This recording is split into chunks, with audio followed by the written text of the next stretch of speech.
Hello guys, good morning! It's me, Angela.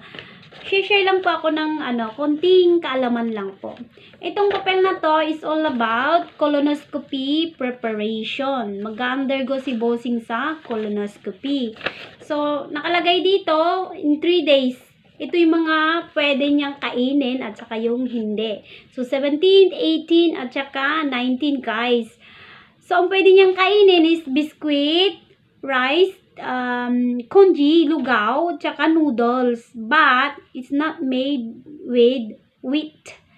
Tapos, hindi siya pwedeng kumain ng corn, oatmeal, tsaka brown rice. Yun, guys. Tapos, sa vegetable naman, yung nakakalungkot, guys, sa vegetable, hindi siya pwedeng kumain ng green vegetables. Yun yung sinabi niya sa akin.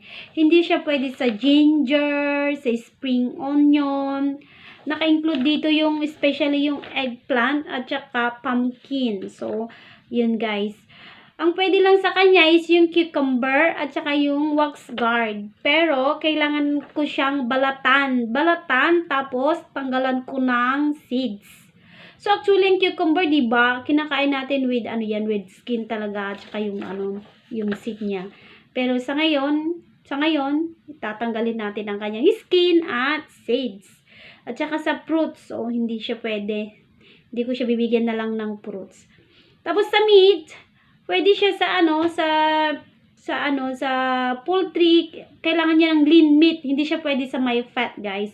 Hindi siya pwede sa fat meat, sa fried eggs, sausages, dried meat, pork skin, salted fish, yung mga ganun, etc. etc. Ang pwede sa kanya yung steam egg, steam tofu, yung mga ganun, guys.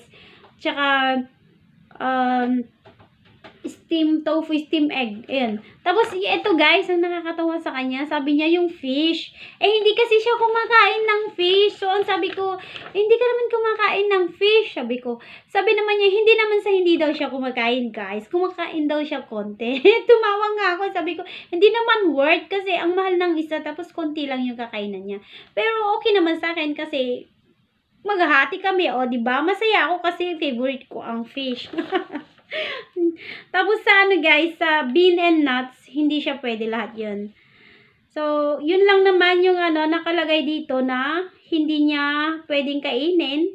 Tsaka yung pwede, guys. Tapos sa ika-apat, sa 20 na is all congee na, guys. Congee sa breakfast, lunch, at saka dinner. Yun, guys. Yun lang yung mga yung i-share ko sa inyo. Sana may na-pick up kayo kahit konti lang. So, guys, kailangan nating maging healthy. Tumatanda na tayo. Hanggang dito na lang. Thank you for watching. Bye!